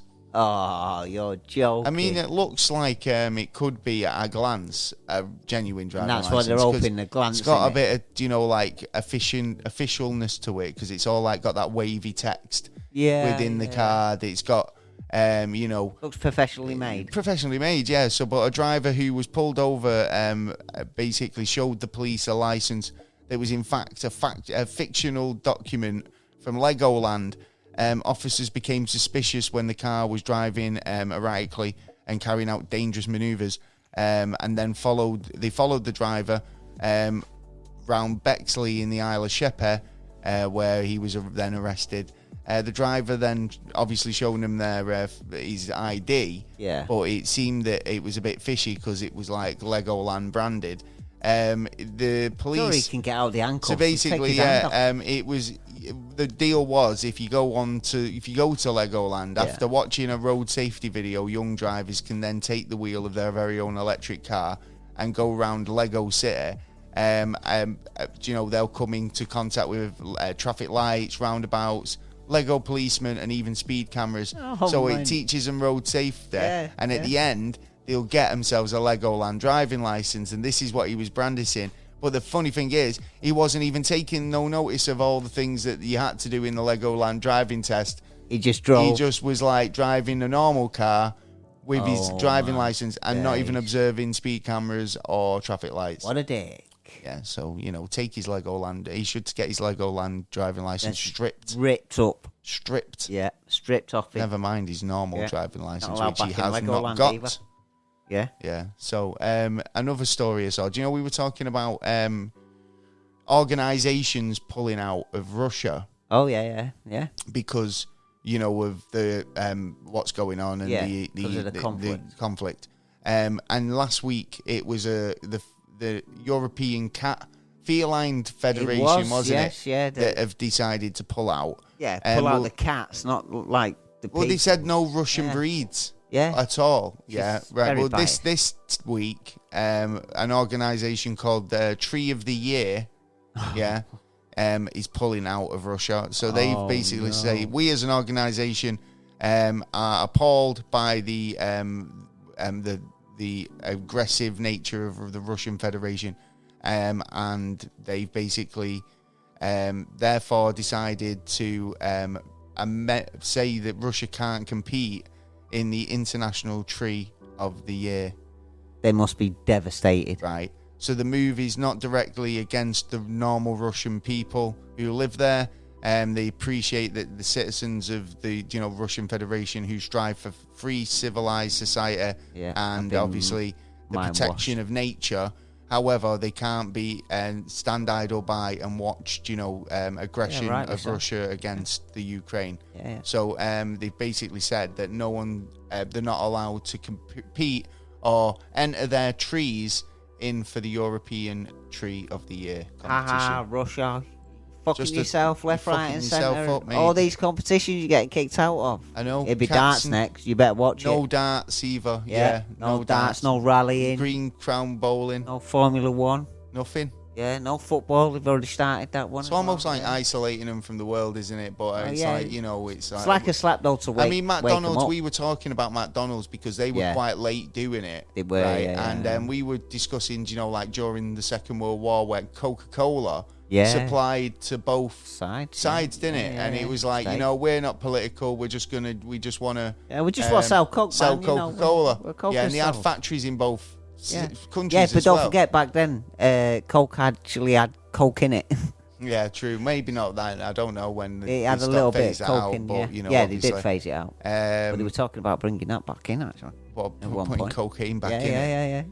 Yeah, to change it again. Yeah, to spice things up. Yeah, you need a little spicy. Well, come on, you can spice it up with another story. What have you found? Okay, well, get your winter coats on because from next week, snow is coming. No, it's not. Yeah, for about 2 weeks. 2 weeks of snow? Yeah, 10 inches. Are you joking, mate? No. Is this going to be like localised? Where's this going to be? Where's all Britain, basically. All of Britain? Yeah. So, get your winter shoes back on. I know we get just your scarves out and woolly hats. Yeah, but at least we got a bit of snow. You know what I mean? Oh, that's true. Yeah, but it's going to cost us. Why? In gas. Well, no, because everyone will have to walk everywhere because no one can afford petrol at the moment. Well, yeah, that's true. That's and right. I've got a story about that. I've got a story about that because, when it's high, when the petrol prices are high. Yeah. When you blow up your house trying to convert meth back into gasoline.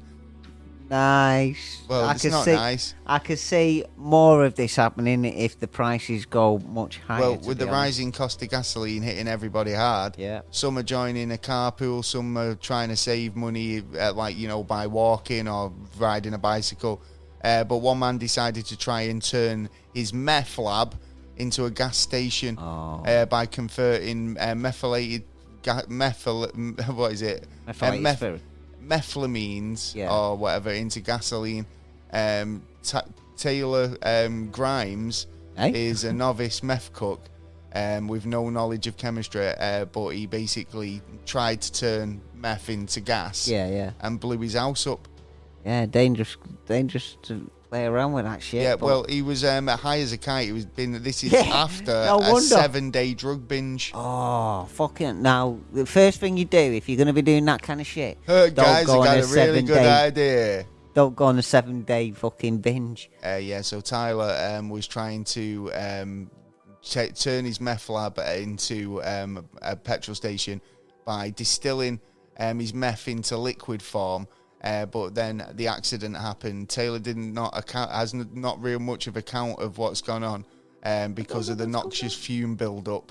But he basically fucked his shit up. He blew up the house. He said it lit man. up like Okay, a I was firework. getting high, man. According to one neighbour, the fire department were called to the scene almost immediately. And he laughed their tits off when he seen him. Oh, you should have seen him. The actual, Proper mess. the finger, the mugshot. Yeah. He's just like a comedy, like soot's blown up in his Oh, face. no. Do you know, like a comedy explosion's gone off. But thinking about it on a serious note, I think this, in the kind of way, there could be a silver lining here with like people, using the brains to actually make devices that actually, Well, it's do the something. invention It might be the comes kick from in the arse necessity, that we isn't need, it? And yeah. I mean, like I was thinking the other day, it's like surely by this point, we'd have like an alternate way of heating our water or heating our central heating systems that was compatible with the current what we've already got in. So we don't have to replace all the system. We just have to replace the boiler or the way the water's heated up. And if we can make that more solar panelled or efficient or, sustainable, then we wouldn't have a problem because we wouldn't be relying on, water, gas to water and heat up our water. I mean, if every house had a device that just did it just sustainably, not only that, didn't it get rid of was this able to hook standard up charge? into the system we've already got. I mean, that's living the dream, but see, what can you do? It's a fucking madhouse, isn't it? But yeah, again, I think people are being a bit more, in using their ingenuity. But whether it's a good thing or not, I mean, the guy obviously making gas is probably more legal than making meth. Just don't go on a 7-day binge beforehand. Don't even go on a 2-day binge He beforehand. obviously had a really bright idea that he didn't execute very well. Well, I tell you what, yeah. I know someone else who didn't have a bright idea. Go on. When he went to Chester Zoo and started beating someone up with a seagull. We saw that. It was a monkey. No, that was the other week. Yeah, that's what I'm saying. There Yeah. was a monkey who attacked someone with a seagull. But now there was a 29-year-old who... Did he see the video? Did he see the he viral video? Yeah, he must have thought I could go there and actually, you grab a seagull There and you start go. You see, we could beating be people up with it. right. Well, what we do is we go down to Blackpool. We get a couple of crates of seagulls, ship them off to the Ukraine, and say, "Here you go, boys. Yeah, throw them at him. These are weapons. Yeah, they're fucking... Just grab them by the legs. Yeah. He's got a club. The beaks are go- quite hard as well. You just go beat him up. Go bang bang. Wah, Yeah, give and him a chip. You look Bang, out bang. when you've Wah, got chips. give him and a chip. fucking- Yeah, that's what I'm saying. Yeah. If you've got give him chips, use them as a club. Done. Well, the guy got just over 2 years. Obviously, I don't condone over that. 1 year, sorry. And an extra 2 weeks he was added on. But the guy he attacked got a broken jaw. I am not surprised he got hit around the head with a fucking seagull. Well, now the guy grabbed the seagull and threw it at him. The seagull went on the road injured. Then he absolutely pasted this guy and then grabbed the seagull and went into a shop. What did he do with the seagull in the shop? Put it in the shop. I will give I you was like, what the fuck?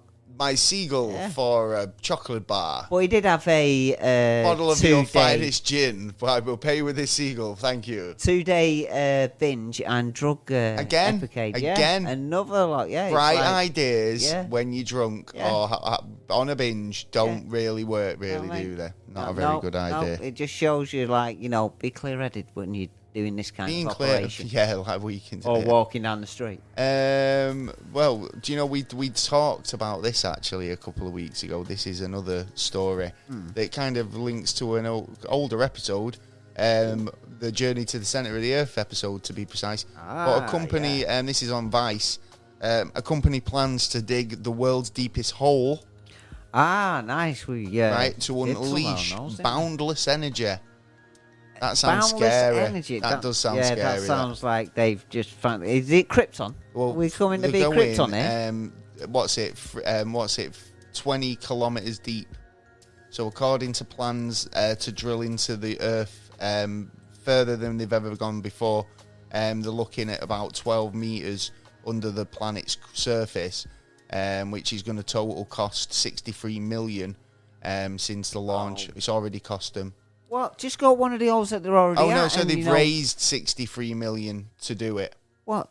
What to buy a bit of piping and a bit of a drill? A drill at the end that's actually going to be able to get drilling. through there. What? And how do they think they're going to get further than? Well, they're hoping that they're going to use geothermic energy. And the market in that sector is like 40 million. Iceland's so I reckon. I think something like 95% thermal energy. Thermal. Yeah, but then it depends. Well, just get us a steam bath. Well, that's what they use, don't they? I mean, they like those little sort of steam pockets. Yeah. So we should all have a pool in our backyard with steam coming out the fucker. That's what I mean. Yeah, you all get a bath in the hole. Yeah, you know what I mean? Have a little swim and then... it's funny, though, because that's actually going to happen in parts of Africa, I reckon, because I found this geology report, which is analysing bizarre blobs that have been detected underneath the Earth's crust. Oh, right. Blobs. So I think we were talking about similar thing because there was anomalies when we were looking into that Journey to the Centre of the Earth episode, where they put it down to where another planet had hit Earth and it had left part of its core, blobbing it onto the core, So, but now they're saying that there's more than that, and they wanted to analyse these two bizarre blobs that have been detected deep under the ground. So, in the interior of the Earth, there's basically like these pockets of almost like molten lava that they've say is rising to the surface. So you've got some under the under the Atlantic, right, and some under Africa, and basically it's almost like volcano. So almost like a volcano forming, if you like. So the core is ejecting molten material, and it needs to find a way out of the core, right? So it pushes through cracks and voids and whatnot to try and make its way to the surface. And it's a massive amount. Well, it's enough to kind of like, show up on scans. I think there's images of it, but it's a case of that, they see it as bizarre blobs that they've detected, worth looking into. And look, I mean, they're quite big in terms of like, size, yeah. So, one of the principal layers inside the Earth is a hot, gloopy mess, which is obviously the mantle. That layer is basically shifting rock, silicon rock and stuff like that. So it's all that stuff that's just coming through. I mean, so it hasn't hit the surface or anything like to get to the point where it'd be, Well, it's getting close to it. Yeah, because it's that might just settle there and just be left. But like, it could take another 1,000 years, 10 days. You could get some volcanic activity in areas that there was none. Do you know what I mean? Yeah. We'll have to watch out for tsunamis through that as well. Tsunamis. Yeah. So, have you got any more news? I've just got NASA news. Well, now, mate. Fire away. I think I've got a NASA story. Well, talking of weathers and that, we have got a solar storm on its way. Was it 3 times more powerful than we thought? Bang on, straight, but it looks like that it should be okay. I was going to say, can't we aim it at some people? Well, have a fucking. Well, let's EMP. see what happens on Monday. But our magnetic shield should be back stronger, so we should be. Did Scotty fix it? Did Scotty fix it? Scotty's on the job. He's on the job. Yeah. It's like, did the lithium crystals hold? Yeah, just the about. Shield's up. Just about. He's just doing the I'm sensor waiting a minute. array He's now. on the comms now. He's saying he can't cope. He can't take it. Got the engines just don't have the power. We do it the power, Captain. But this one's like a straight, direct path to us, and it could come in at a scale of a G3, which goes from G1, which is the lowest, to G5, which is the highest. Right. Okay. But they reckon that our magnetic forces will sort it out. Right, sweet. Well, Yeah, let's hope they do. So if your phones go out or shit for a couple of hours, that's why. It's because of solar winds. Yes. Yeah. Yes. Dirty solar winds. Well, I've got an NASA story. It's more to do with the International Space Station and the effects of the Russian-Ukrainian crisis. So basically, because of the Ukrainian war, the Russian Space Agency chief has basically said sanctions could disrupt the operation of the Russian vessel serving as the International Space Station. And it could actually fall out of the sky. Yes. I can't see that because it's in orbit. Yeah, but It could just break apart, unmaintenant, no maintenance. Well, It's this like, is the problem. The Russians are taking the rockets off the international station, so it can't. It's turned, basically. Well, this is what they're saying. Moscow have announced that the Western sanctions against Russia could cause the International Space Station to crash. Yeah. The head of the Russian Space Agency has warned on Saturday, calling for punitive measures to be lifted. Well, yeah, there are people still there. And they weirdly let out a video out today. Well, I'm not being funny then, like, I mean, we've imposed the sanctions, right? But at the end of the day, we should be responsible for getting those people down now. Do you know what I mean? Yeah, so there if are there's people capsule. up there that, we didn't put there and the Russians did, then we will get you down, don't worry. Do you know, but it's like... if anything starts going wrong, they've got a capsule there to get in and they can... I'd be in that capsule. Yeah. I'd be staying put, me. I'd just be like, no, I'm stopping here until it falls apart. I'll get in the capsule at the last minute. I've got to jump out and go parachute the rest of the way. Yeah, no. Saying I'd be quite happy to have a sensation of flying, but just don't want to jump out of a plane to do it. Why Do you know what I mean? So, any more NASA news? I have NASA. Very strange. NASA's spent the last Something month strange. Go on. preparing for an asteroid strike in North Carolina. Yeah, but it's a simulation, isn't it? It is first ever simulation that they've done, but it just begs questions to certain things. Basically, well, what about the one that was supposed to have happened in New York, with the black helicopters and landing and all that kind of jargon when they went and kidnapped someone? Well, not kidnapped, but it was a part of an exercise.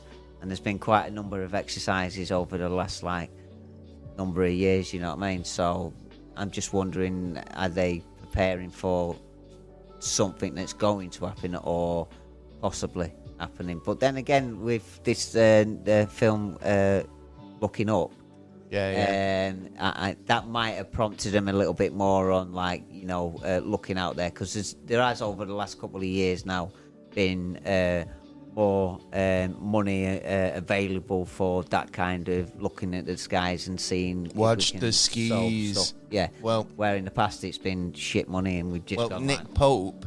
Yeah, a UFO investigator. And he's an expert in UFOs. Try to get him on at one point. Well, come on, Nick, if you fancy it. He's basically a believer that aliens will save us from nuclear war. It's a question that no one's ever asked, but it's going answered now. So UFO expert Nick Pope previously worked for the Ministry of Defense and has given his views on extraterrestrials and the atomic weapons and what would happen if they broke out. So apparently, Nick says, widespread belief within the UFO community is that aliens have actually switched off nuclear devices in the past. Yeah, there's proof of it as well. Right, okay, so there's proof of that. Yeah. His comments come from a government officials rumoured to be dusting off some of the Cold War plans from the past.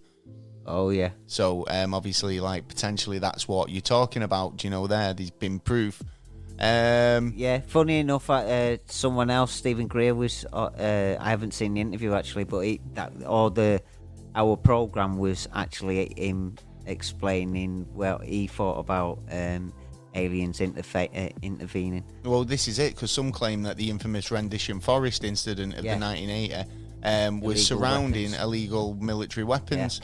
Military personnel of the United States Air Force based in Suffolk had claimed to have saw glowing objects, metallic in appearance, and different coloured lights. And if you go in the archives, we done one on that as well. I think we did as well, didn't we? Yeah, We've done it's a one few. of my favourite ones. He's saying that, obviously the UK's best known for UFO sightings is Rendition Forest incident. involving the shutdown of nukes. So yeah, that's pretty bang on. Well, let's hope they do. Well, yeah, but we won't tell until the last minute, I would suppose. It's like we've saved at the 0 hour. But then if we're hoping for something and it doesn't, you know what I mean? Some aliens might decide, you know what, fuck them. Fuck them. Fuck them. We go down afterwards. We need the planet a bit warmer. Do you know what? Fuck them. Yeah, Do you know what? Yeah, that's nicely put, Taylor. They're actually like children. Fuck them. Well, there you go. Well, I want to give some shout-outs this week. Yeah. I think that's the news.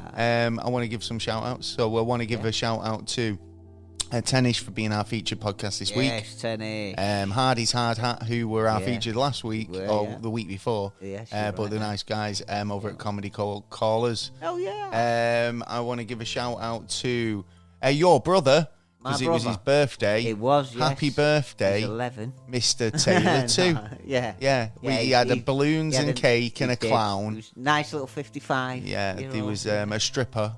Yeah. Flab and drab, we call them. Yeah, shooting ping pong balls. Yeah, he loved that. He had his paddle ready. He did. He whacked away. He was wait a minute, let's get off this.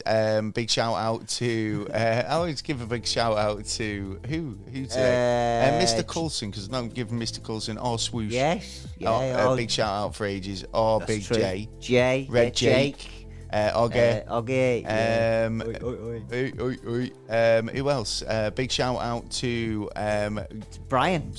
Brian, nice one. Gareth. Yeah. Big shout out to Harriet. Yes. Over at Harriet's. I forgot what a company's called, but I'll give a shout out. Woolly Ninja. The Woolly Ninja. Yeah, big shout out to Woolly Ninja. Big shout out to. What was it? Come on. Arj. Oh yeah, Arjun over at Deep in History. Yeah. Big shout out to Geek Exploration podcast. Yeah. And Made in Not So Minnesota Nice. Yes. Also, yeah.